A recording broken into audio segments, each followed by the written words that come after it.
El cambio que viene, ¿de qué va? ¿De qué tamaño será? ¿Será de tamaño considerable o superficial? ¿Histórico o cosmético? ¿Qué coordenadas tendrá el cambio que viene? ¿Cuáles serán sus palabras clave, sus ideas clave? ¿Y cuál será su relato conductor? Ese relato de futuro que se intentará bajar a la realidad. Acompáñenos al interior del cambio que viene.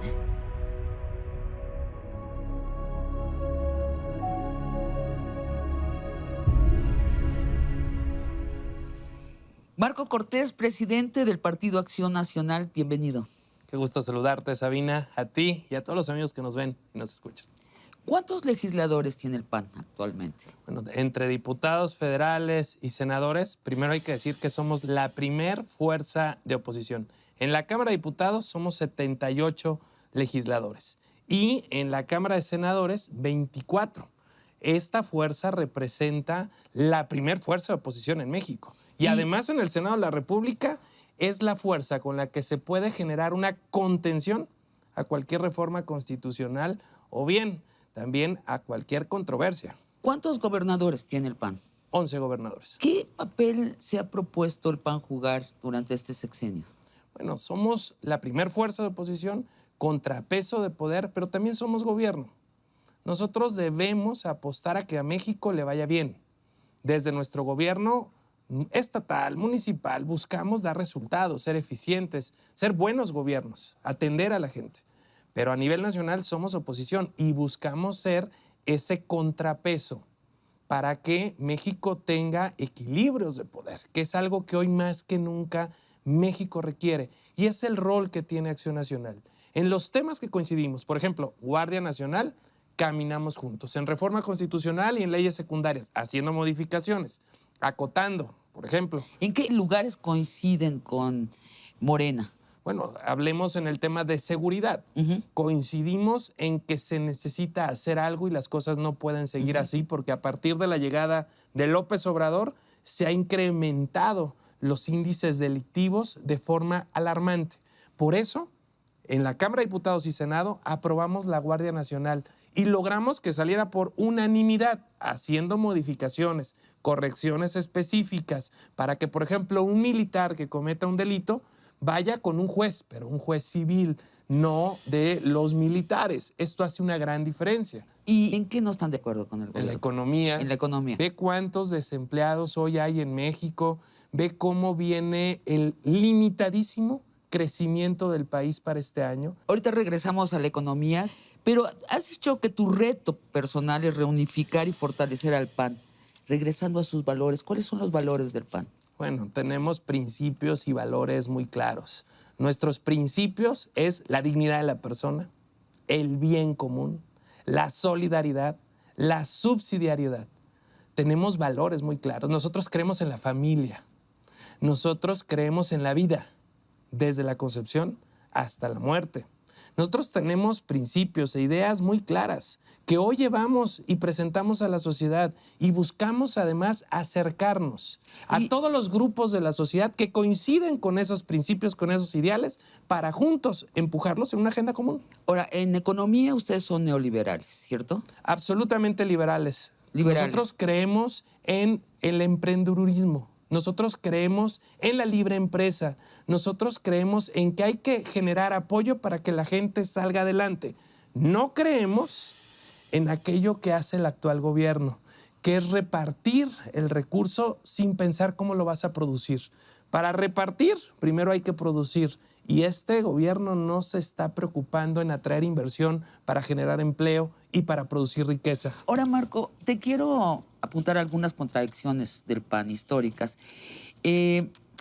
Son un partido liberal, pero en lo personal son un partido católico. Son un partido que niega la libertad personal.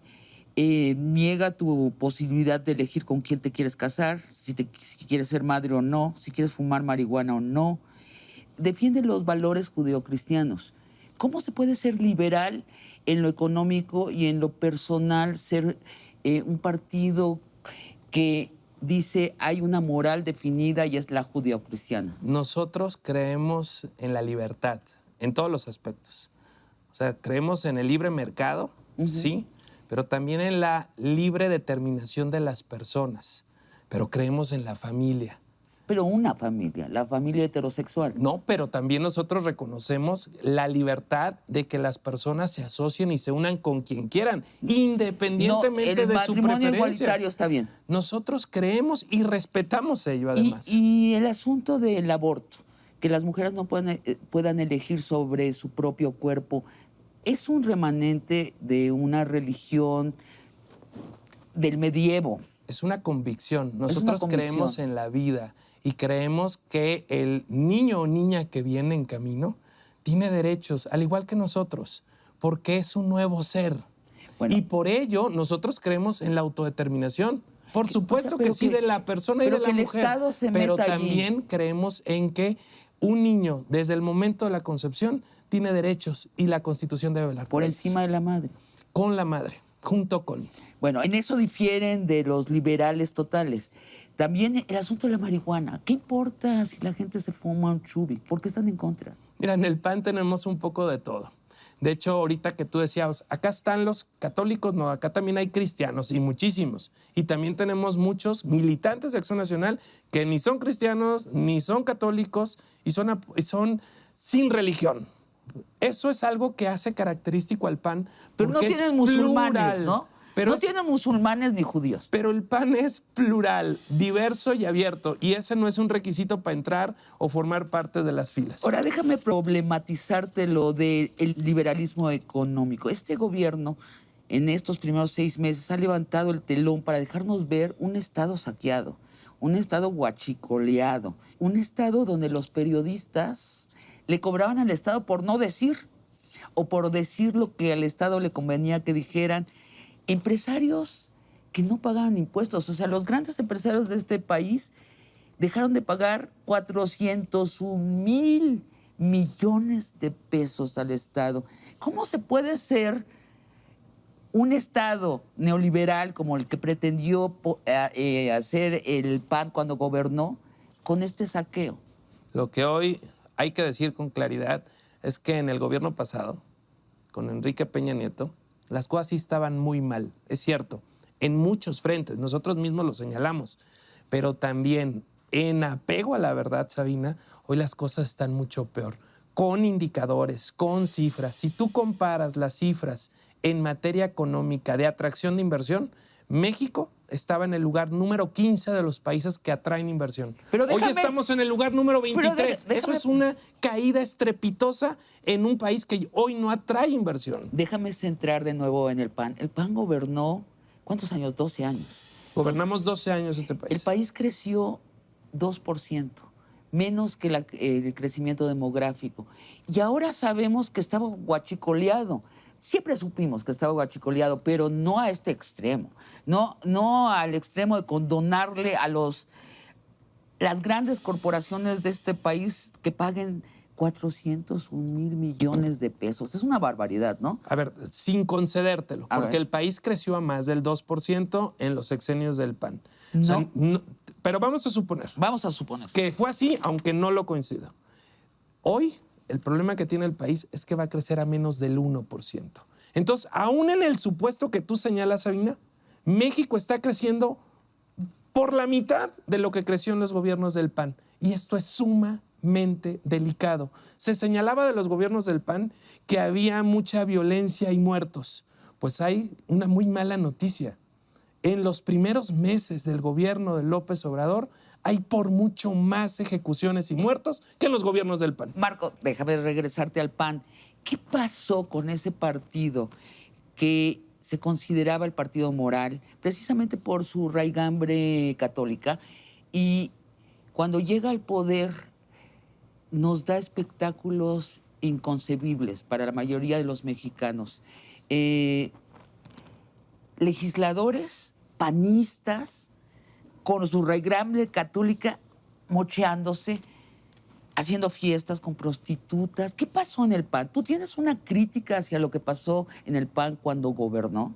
Que el PAN está formado por personas y como personas fallan, pero el PAN sí puedo decirte que en sus gobiernos son los mejores, con los mejores resultados. En manera genérica, tú comparas un gobierno del PAN con un gobierno del PRI y qué decir de Morena, por mucho está mejor el gobierno del PAN. Tú comparas a los legisladores del PAN en su preparación, en sus intervenciones, en su trabajo, en sus distritos, y por mucho los legisladores del PAN son mejores a los del PRI y qué decir que los de Morena. Ahora bien, si hubo fallas, claro que hubo fallas. Y por eso hubo una sanción. Pero también hay que decir... Hubo una corrupción en el PAN. Hubo fallas y por eso hubo sanción. Pero hay que decir que lamentablemente hoy esas particularidades o esas cosas que llegaron a pasar de forma aislada en el PAN, hoy lamentablemente en el gobierno que vemos de Morena es lamentable la regla. ¿Era aislado o no pasó que el PAN cuando llegó al poder, en lugar de cambiar el poder, cambió el PAN? No, yo te diría que no. O sea, llegó a las oficinas del poder y encontró un sistema corrupto al que se adaptó. Cuando llega el PAN, particularmente con Vicente Fox, es cuando inicia la transparencia en México. ¿Recordarás las toallas Gate? Sí. Este es producto de la transparencia que inició en México. Antes, en lo que pasaba en la presidencia de la República, nada, ni nadie sabía. Todo era oculto. A partir de la llegada del PAN y Vicente Fox particularmente, se abrieron los documentos a la opinión pública. A partir de ese momento se le podía empezar a criticar y señalar al presidente. Pero si ocurría.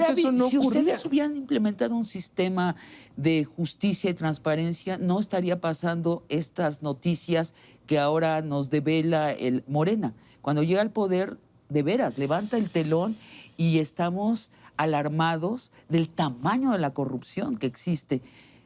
¿Tú podrías decir en buena conciencia que esto es solo producto del priismo de los últimos 6 años o esto ya tiene 18 años? No, esto tiene muchísimos años en México y lo peor es que no se está acabando. Marco, ¿por qué te llamas Marco con K?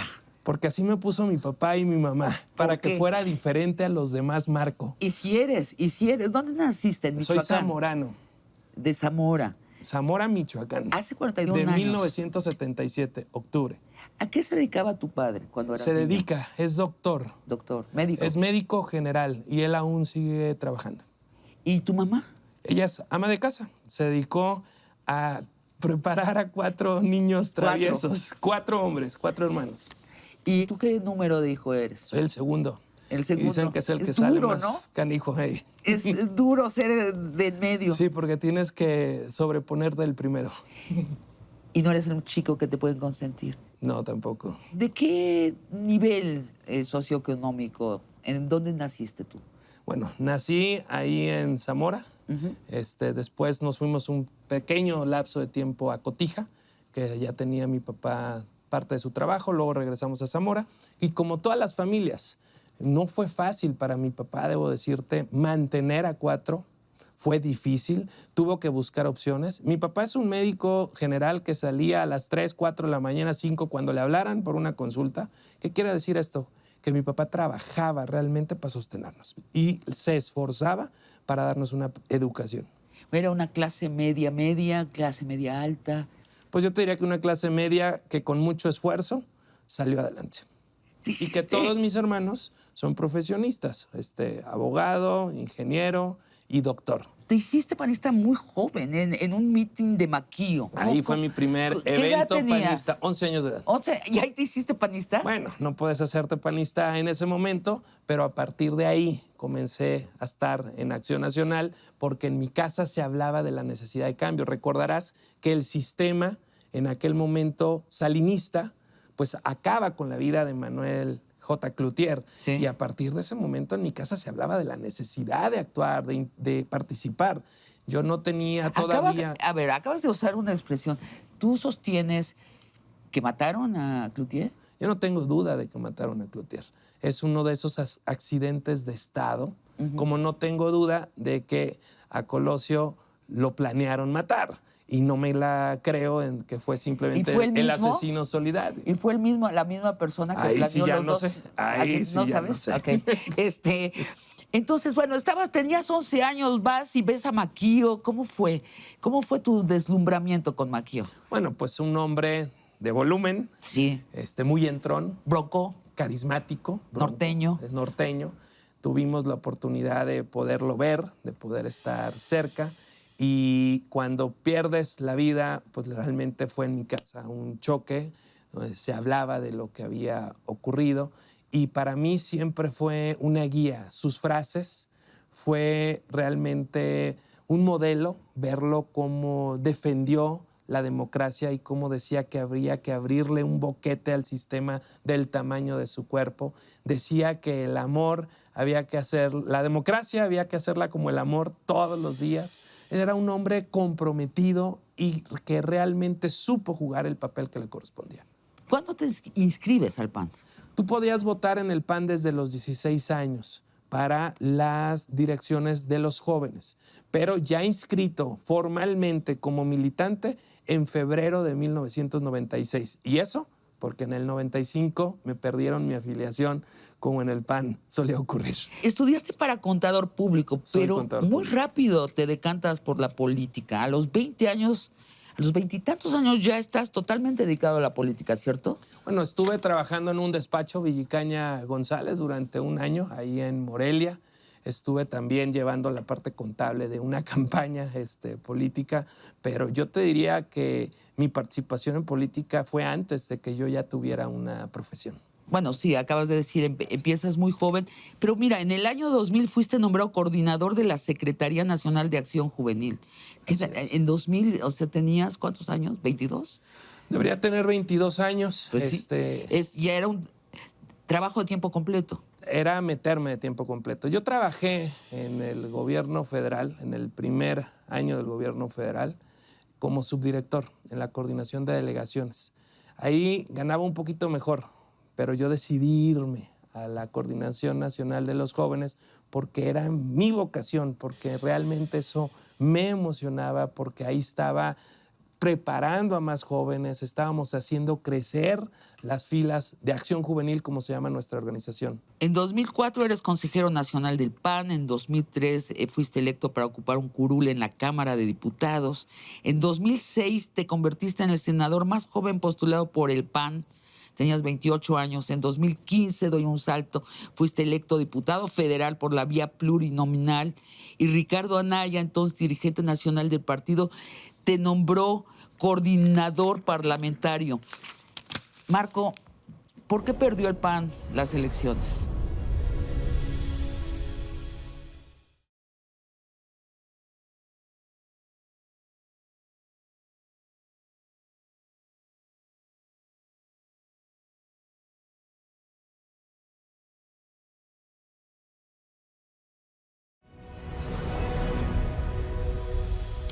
Marco, ¿por qué perdió el PAN las elecciones? Bueno, porque había un hartazgo de la sociedad, un hartazgo además que tenía fundamento. La gente estaba muy molesta por ineficacia, por falta de resultados, por la corrupción desbordante del gobierno de Peña Nieto. Y la gente de forma simple dijo, si ya me gobernó el PAN y no me gustó tanto, y me gobernó el PRI y fue un desastre, pues ahora me voy con aquel que dice que va a hacer las cosas bien. Y hoy vemos que es una franca desilusión porque vemos que en muchas de las cosas que se ofreció, pues no se está concretando, sino al contrario, estamos pasando de mal en peor. Por ejemplo, la promesa de combatir la corrupción de Anaya, yo te pregunto, nunca fue realmente creíble en la figura de Anaya. ¿Tú crees que Anaya era el candidato que debió tener el PAN? Si no hubiera hecho uso y abuso el gobierno de Peña Nieto de la PGR, incriminándolo, otra historia hubiera sido. Si no hubieran hecho ese uso y abuso, que ya está confirmado por el tribunal por unanimidad, otra historia pudo haber sido. ¿Fue un error aliarse con el PRD? Fue una suma en un momento coyuntural que sin duda dio votos, que sin duda dio distritos, pero que no se supo transmitir de forma adecuada. No se entendió bien qué los unía, excepto que no ganara López Obrador, que Lo era que nos un negativo, era, ¿no? No, recordarás, un gobierno de coalición, el buscar sumarnos para ganar y buscar sumarnos para gobernar, poner en la mesa aquellos temas en los que había coincidencias y quitar de la mesa aquellos temas en donde no las había, sin que cada partido claudicara sus ideales. Cuando López Obrador toma posesión de la banda presidencial en el Congreso, ¿qué sentiste cuando dijo se acaba el neoliberalismo que empobreció a México? Pues no le creí que fuera a lograr hacerlo y hoy lo veo que efectivamente que sus palabras quedan muy distantes a sus hechos. Porque hoy vemos un uso discrecional de los recursos públicos.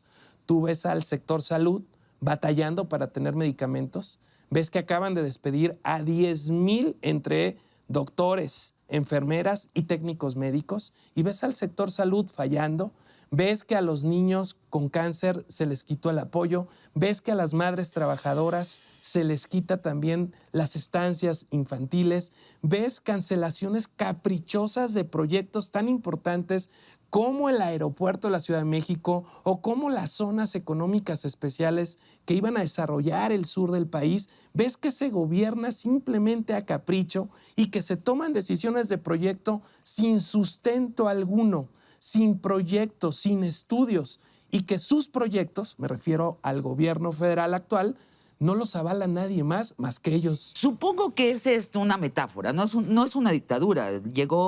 Este presidente llegó por el voto popular. Supongo que es una metáfora la que usas.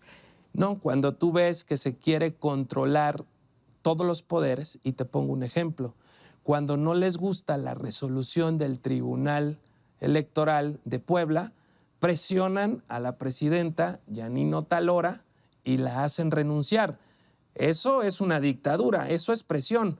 O cuando te das cuenta que hay amenazas sesgadas para empresarios o para comunicadores que ya las han denunciado públicamente, eso es una dictadura. Bueno, llegamos al punto de donde empezamos.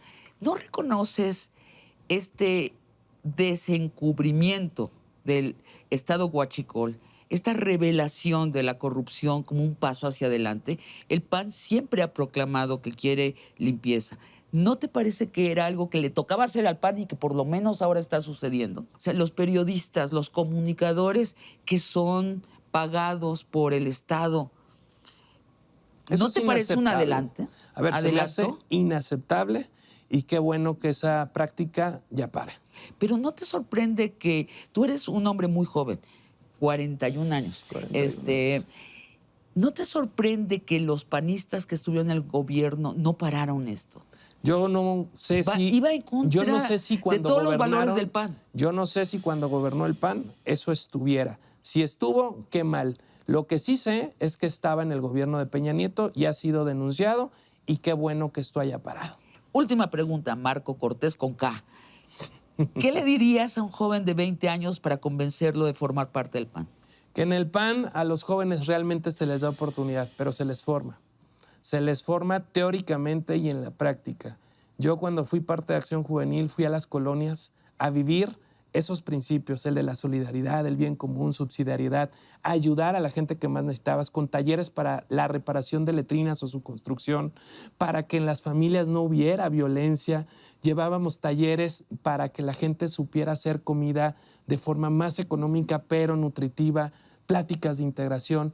Te preparan en el terreno para que veas, vivas, sientas la necesidad, y te preparan también en el debate, en la función pública, que en el PAN realmente hay un grupo que se llama Acción Juvenil, en donde a los jóvenes se les da la bienvenida, se les capacita para que en breve puedan estar al frente de una toma de decisión. Muchas gracias, Marco, por esta conversación. Al contrario, Sabina, un gusto estar contigo.